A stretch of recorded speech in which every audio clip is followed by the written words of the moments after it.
नमस्कार, मैं हूं शम्स ताहर खान और आप देख रहे हैं वारदात। क्या सैफ अली खान के घर में घुसने वाला और सैफ पर हमला करने वाला सिर्फ एक मामूली चोर है? क्या ये चोर सिर्फ चोरी की नीयत से ही सैफ के घर में घुसा था? क्या इस चोर को ये पता था कि वो जिस घर में चोरी करने के लिए जा रहा है वो घर किसका है, या फिर सैफ पर इस हमले के पीछे की साजिश कुछ और है? तो चलिए वारदात में आज आपको पूरी कहानी बताता हूं।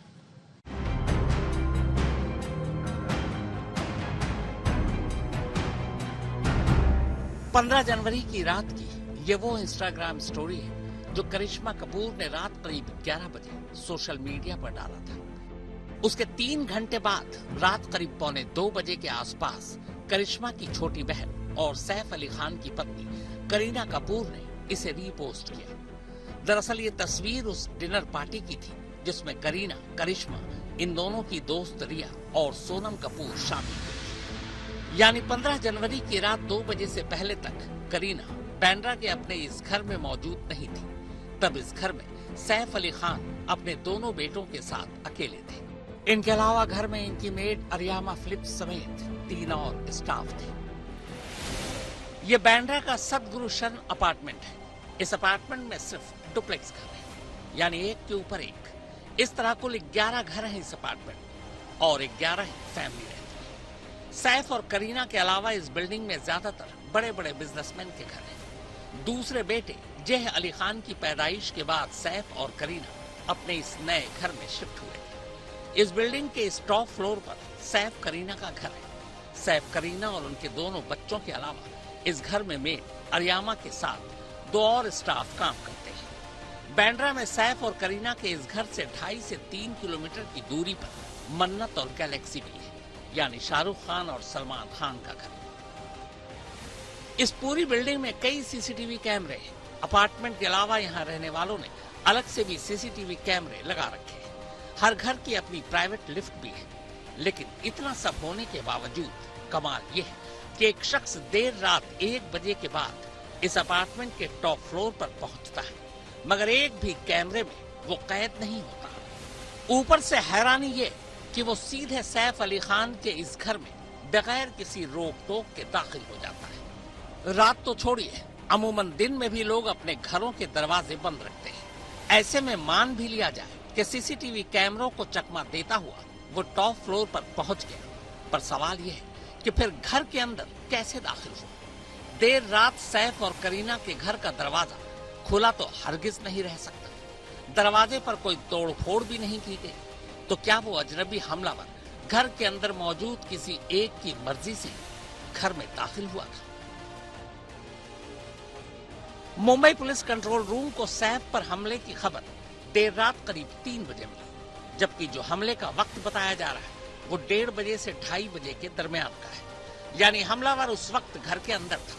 लेकिन इस अपार्टमेंट और सैफ के घर के बाहर लगे सीसीटीवी कैमरे की कहानी कुछ और ही कह रही है। मुंबई पुलिस के मुताबिक सैफ पर हमले के बाद जब उन्होंने सीसीटीवी कैमरों की जांच की तो ये पाया कि रात 12 बजे के बाद से कोई भी शख्स टॉप फ्लोर पर नहीं गया। कोई भी अजनबी किसी कैमरे में कैद ही नहीं हुआ। कल रात में सुबह 3 बजे के आसपास पुलिस स्टेशन में इंफॉर्मेशन आई कि एक्टर श्री सैफ अली खान इन पर उनके घर पे हल्ला हुआ है। पुलिस टीम्स और हम लोग वहाँ स्पॉट पर गए। एक्टर सैफ अली खान इनका लीलावती हॉस्पिटल में ट्रीटमेंट शुरू है, is out of danger. And इसमें जो आरोपी है उनको ढूंढने का काम शुरू है, इन्वेस्टिगेशन चालू है। आधी रात को सैफ के घर में घुसपैठ हुई। घुसपैठिए ने सैफ अली खान पर हमला किया और सैफ जख्मी हो गए। इस पूरे वारदात के बीच में मौका वारदात से जो आरोपी था वो फरार हो गया। लेकिन इस केस की सबसे बड़ी मिस्ट्री यही है कि ये आरोपी इस घर के अंदर घुसा कैसे और निकला कैसे। लेकिन जाहिर है सैफ अली खान पर हमला हुआ, यानी घर के अंदर कोई अजनबी तो आया ही था। तो फिर तमाम सीसीटीवी कैमरों को चकमा देते हुए वो हमलावर सैफ के घर के अंदर दाखिल कैसे हुआ? इस अपार्टमेंट में दाखिल होने का कायदे से एक ही रास्ता है जिसका इस्तेमाल यहाँ रहने वाले लोग करते हैं। लेकिन एक दूसरा रास्ता भी है, वो रास्ता जिसका इस्तेमाल सिर्फ और सिर्फ इमरजेंसी एग्जिट के लिए किया जाता है। जैसे बिल्डिंग में आग लगने की सूरत। इस दूसरे रास्ते को फायर एग्जिट भी कहा जाता है। शक यही है कि हमलावर मेन रास्ते की बजाय फायर एग्जिट के रास्ते यानी सीढ़ियों से चढ़ता हुआ सैफ के फ्लोर तक पहुंचा। मुंबई पुलिस भी फिलहाल यही मान रही है और सबूत भी यही कह रहे हैं। पर इसके आगे जाकर कहानी फिर से रुक जाती है एक सवाल के साथ। सवाल ये कि अगर हमलावर फायर एग्जिट के रास्ते सीढ़ियों से चढ़ता हुआ सैफ के फ्लोर तक पहुंच भी गया तो फिर सैफ अली खान के घर का मेन डोर उसने कैसे पार किया, वो घर के अंदर कैसे दाखिल हुआ? जाहिर है ये बिना किसी इंसाइडर के मुमकिन ही नहीं। यानी कोई ऐसा है जिसने उस अजनबी को जानबूझकर घर के अंदर एंट्री दी। अब सवाल ये है कि वो इंसाइडर कौन है और उसने उस अजनबी को देर रात घर के अंदर क्यों बुलाया, वो भी उस रात जिस रात करीना कपूर अपनी बहन और दोस्तों के साथ नाइट आउट पार्टी करने गई थी। यानी कायदे से 15 जनवरी की रात करीना को घर लौटना ही नहीं था। अब कहानी यह है कि 15 जनवरी की देर रात घर में कुल 4 ही लोग थे। सैफ अली खान, उनके दोनों बेटे तैमूर अली खान और जेह अली खान। इसके अलावा घर की made Ariyama Philips. Mumbai police सूत्रों के मुताबिक रात 12 बजे के बाद सैफ अपने दोनों बेटों के साथ एक ही कमरे में सो रहे थे। घर के अंदर एक कमरा मेड अरियामा के लिए भी था। शुरुआती पूछताछ और तफ्तीश के बाद ये साफ हो चुका है कि देर रात न घर की डोर बेल बजी और न ही सैफ ने घर का दरवाजा खोला। दोनों बच्चे पहले ही सो चुके थे। अब बची अरियामा फिलिप्स। तो क्या अरियामा ने ही उस अजनबी को घर में एंट्री दी? अगर हाँ तो क्यों? क्या अरियामा उस अजनबी को जानती है? अगर हाँ तो उससे उसका क्या रिश्ता है? हालांकि इस हमले में सैफ के साथ साथ खुद अरियामा भी घायल हुई। हालांकि उन्हें मामूली चोटें आई और तो और सैफ पर हुए हमले के बाद जो एफआईआर लिखी गई है वो अरियामा की तरफ से ही लिखाई गई है। लेकिन एक सच और भी है कि मुंबई पुलिस पूछताछ के लिए अरियामा को अपने साथ थाने भी ले गई थी। हालांकि पूछताछ के बाद उन्हें घर भेज दिया गया। ये मामला 3 किरदारों में घूम रहा है। खुद सैफ अली खान, उनकी नौकरानी लीमा और ये हमलावर। सैफ अली खान और उनकी नौकरानी लीमा के द्वारा जो जानकारी पुलिस को प्राप्त हो पाई है उसके आधार पर नौकरानी लीमा ने एक बयान दिया है जिस पे पुलिस ने मामला दर्ज कर लिया है। इस हमले को लेकर गुरुवार रात तक सैफ अली खान का कोई भी बयान सामने नहीं आ पाया, न ही पुलिस उनका बयान दर्ज कर पाई। वजह यह कि उनकी सर्जरी हुई और वो आईसीयू में थे। हालांकि डॉक्टरों के मुताबिक सैफ खतरे से बाहर है। अब सैफ की गैर हाजिरी में 15 जनवरी की देर रात की सैफ के घर की जो कहानी सामने आई है वो सिर्फ अरियामा की जुबानी ही आई है। अरियामा ने पुलिसिया बयान के जरिए रात की जो पूरी कहानी सुनाई है वो कुछ यूं। रात करीब 11 बजे अरियामा को घर के अंदर बाथरूम में कुछ आहट सुनाई दी। बाथरूम की बत्ती भी जल रही थी। इसके बाद जब उसने बाथरूम का दरवाजा खोल कर देखा तो अंदर एक अजनबी था जिसके हाथ में चाकू और ब्लेड था। अरियामा को देखते ही उसने चाकू दिखाकर उसे धमकाया। इस पर अरियामा ने उससे पूछा कि तुम्हें क्या चाहिए? तब उसने कहा कि पैसे। अरियामा ने फिर पूछे कितने? तब उसने कहा 1 करोड़। ये सुनते ही अरियामा ने शोर मचा दिया। उस अजनबी ने उसके शोर मचाते ही उस पर चाकू से हमला कर दिया जो उसकी कलाई में लगी। तब तक शोर सुनकर कमरे में सो रहे सैफ अली खान भी बाहर निकलते हैं। वो अरियामा को बचाने के लिए आगे बढ़ते हैं। तभी अजनबी अब उसी चाकू और ब्लेड से सैफ पर हमला कर देता है। चाकू छोटा था इसलिए अनहोनी नहीं हुई। अगर चाकू बड़ा होता तो वार के हिसाब से गहरे जख्म के चलते कुछ भी हो सकता था। उनका ऑपरेशन मिस्टर सैफ अली खान का ऑपरेशन अच्छे से हो गया है। उनका न्यूरो सर्जरी और प्लास्टिक सर्जरी दोनों कंप्लीट हुआ है और उनको ऑपरेशन थिएटर से हमने आईसीयू में शिफ्ट किया है for 1 day observation. After that we'll decide tomorrow. Right now it is looking absolutely fine. He is on recovery path. The recovery should be 100% as per our initial understanding. Sir, हाँ, तो दो एकदम गहरी चोटें हैं, 2 intermediate है और 2 abrasion जैसा है। जैसा खरोच से कैसे आ जाता है तो चाकू का नोक से ऐसा खरोच से आ गया है। इतना बड़ा 2.5 इंच का चाकू का पीस अंदर स्पाइन से हमने निकाला है। सैफ अली के जिस्म पर हमलावर ने कुल 6 हमले किए, गले, पीठ, हाथ और रीढ़ की हड्डी पर। इन 6 में से 2 जख्म सबसे गहरे थे। सैफ की रीढ़ की हड्डी के पास चाकू का एक छोटा सा टुकड़ा टूटकर अंदर ही फंस गया था। सर्जरी के बाद उस टुकड़े को बाहर निकाला गया। डॉक्टरों के मुताबिक अगर चाकू बड़ा होता, स्पाइनल कोड को नुकसान पहुंचा सकता था। रीढ़ की हड्डी के अलावा एक घाव गर्दन पर भी था, उसकी भी प्लास्टिक सर्जरी कर दी गई है। मुंबई पुलिस सूत्रों के मुताबिक जैसे ही डॉक्टर सलाह देंगे, सैफ अली खान से उनका बयान लेने के लिए एक टीम लीलावती अस्पताल जाएगी। पूरे मामले में क्योंकि जो 2 शख्स सबसे अहम है, यानी कि जो महिला जो वहां सैफ के घर में काम करती हैं वो और सैफ खुद, वही दोनों जानते हैं कि वो अटैकर कौन था, किस तरह से दिखता था। तो उन दोनों का स्टेटमेंट रिकॉर्ड करना सबसे ज्यादा अहम है। लेकिन क्योंकि वो दोनों ही लोग अभी फिलहाल अस्पताल में हैं, सैफ तो खुद यहीं इसी लीलावती अस्पताल में है, तो उनका जब तक स्टेटमेंट नहीं रिकॉर्ड होता, मुंबई पुलिस बाकी जो तरह से छानबीन कर रही है, सीसीटीवी जो कैमरेज है उनको खंगाल रही है, कोशिश कर रही है कि किसी और से कोई स्टेटमेंट मिले। तो तमाम तरीके अपना रही है मुंबई पुलिस, लेकिन फिलहाल कोशिश उनकी यही है, जो अस्पताल की जो डॉक्टर्स हैं, कि सैफ जो है वो जल्द से जल्द रिकवर हो, ताकि एक स्थिति बने जहां पर वो ठीक होंगे, तो स्टेबल होंगे, तो उनका स्टेटमेंट रिकॉर्ड कर पाएगी मुंबई पुलिस। अब सवाल ये है कि आखिर सैफ अली खान के घर पर जो कुछ हुआ उसका सच क्या है। तो मुंबई पुलिस सूत्रों के मुताबिक वो सिर्फ 2 ही थ्योरी पर पूरे केस की तफ्तीश कर रही है। पहली थ्योरी ये कि अजनबी हमलावर घर की मेड अरियामा का जानकार था या फिर उसका बहुत करीबी दोस्त। चूंकि उस रात करीना घर पर नहीं थी, इसीलिए अरियामा ने उसे देर रात घर बुला लिया।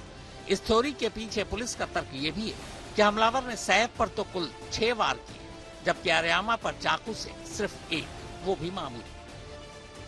थ्योरी के हिसाब से पुलिस की पहली कहानी यह है कि अरियामा ने जब उस अजनबी को घर बुलाया और वो घर के अंदर अरियामा के साथ था, तब सैफ ने उन दोनों को देख लिया। इस पर खुद को बचाने के लिए अरियामा ने शोर मचाया, जिसके बाद सैफ और वो अजनबी आपस में उलझ पड़े। सवाल ये उठता है कि उस बिल्डिंग की सिक्योरिटी क्या कर रही थी, सिक्योरिटी गार्ड्स क्या कर रहे थे। और आजकल जबकि इतनी ऐप्स आ गए हैं, इतनी सिक्योरिटी एजेंसीज के लिए चीज़ें आ गई हैं कि जब कोई आपके घर पे आता है तो आप पहले पूछते हो, आपका मैसेज आता है कि ये शख्स आया हुआ है, इसको ऊपर आने देना है कि नहीं देना है। हर सोसाइटी में, पूरे देश में, हर जगह ये इम्प्लीकेशंस आजकल हो गए हैं।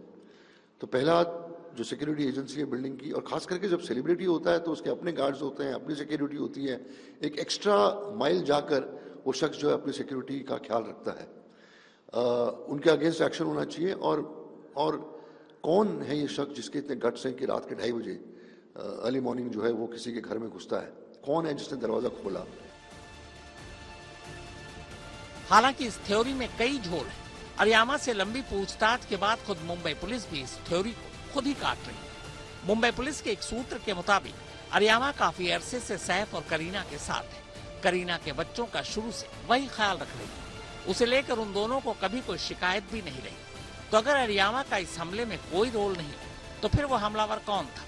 और यही पुलिस की दूसरी थ्योरी सामने आती है, जो कहीं ज्यादा तार्किक लगती है। मुंबई पुलिस फिलहाल इसी दूसरी थ्योरी को असली वजह मान रही है। दिव्येश सिंह, दीपेश त्रिपाठी, एजाज पठान और विद्या के साथ मुस्तफा शेख, मुंबई आज। मुंबई पुलिस सूत्रों के मुताबिक अब तक की तफ्तीश के बाद उन्हें ऐसा एक भी सुराग नहीं मिला है जिससे ये साबित हो सके कि सैफ पर हमले के पीछे कोई साजिश थी। जो सीसीटीवी फुटेज मुंबई पुलिस के हाथ लगा है, उसे देखने के बाद पुलिस ने लगभग ये डिक्लेयर कर दिया है कि ये काम सिर्फ एक शख्स का है, और वो है एक प्रोफेशनल चोर। दूसरी थ्योरी की कहानी इस तस्वीर और सीसीटीवी से शुरू होती है। ये वो तस्वीर है जो गुरुवार शाम को सामने आई मुंबई पुलिस सूत्रों के जरिए। इस तस्वीर को अगर आप गौर से देखेंगे तो इसमें वक्त भी दिख रहा है। जिस वक्त ये तस्वीर कैमरे में कैद हुई, तब देर रात के 2:33 और 56 सेकंड हुए थे। एक शख्स जिसके कंधे पर बैग है, जिसने टी शर्ट पहन रखी है और जिसके गले के आगे ऑरेंज कलर का मफलर जैसा कुछ नजर आ रहा है, इस वक्त सीढ़ियों से नीचे उतरता दिखाई दे रहा है। तेजी से सीढ़ियां उतरता ये अपने दाईं और बाईं तरफ भी देख रहा है। मुंबई पुलिस सूत्रों के मुताबिक ये उसी सदगुरु शरण अपार्टमेंट के फायर एग्जिट की सीढ़ियां हैं, जिस अपार्टमेंट में सैफ अली खान रहते हैं। चूंकि ये सीढ़ियों से उतरता नजर आ रहा है और वक्त भी 2:33:56 दिखाई दे रहा है, इससे साफ है कि ये उस वक्त की तस्वीर है जब वो सैफ के घर पर हमला करने के बाद घर से भाग रहा है। उनसे लड़ाई में, उनसे रोकने के चक्कर में आरोपी ने सैफ अली खान पर और नौकरानी पर हमला कर दिया, जिसमें सैफ अली खान भी जख्मी हुए, उनकी नौकरानी भी जख्मी हुई। सैफ अली खान ने बहुत रोकने की कोशिश की आरोपी को, पर उसने धारदार हथियार से बार बार उन पर वार किए और किसी तरीके से भाग निकला। जब वो भाग निकला तब देखा गया कि वो सीढ़ियों से, उन्हीं सीढ़ियों से, फायर एस्केप की सीढ़ियों से नीचे जाते हुए दिखाई दे रहा है। उसके बाद वो फरार हो गया। अभी कल रात में एक्टर सैफ अली खान, इनके साथ जो इंसिडेंस हुआ है उसमें 10 अलग इन्वेस्टिगेशन टीम्स काम कर रही हैं। ये इसमें एक एक्यूज एक्टर के घर पे गया था, ऐसा इन्वेस्टिगेशन में पता चला है। एक्यूज्ड फायर एस्केप का यूज करके इनके घर पे गया था, ये भी पता चला है। अभी तक के इन्वेस्टिगेशन में ये एक चोरी का अटेम्प्ट था, ऐसा हमारे इन्वेस्टिगेशन में निष्पन्न हुआ है। एक्यूज को जल्दी अरेस्ट करने की कोशिश हमारी चल रही है और एक बार एक्यूज अरेस्ट हो जाता है तो उसके बाद आगे के डिटेल्स ये हम आपसे डिस्क्लोज कर पाएंगे। मुंबई पुलिस सूत्रों की माने तो सैफ अली खान और उनकी मेट पर हमला करने वाला यही शख्स है।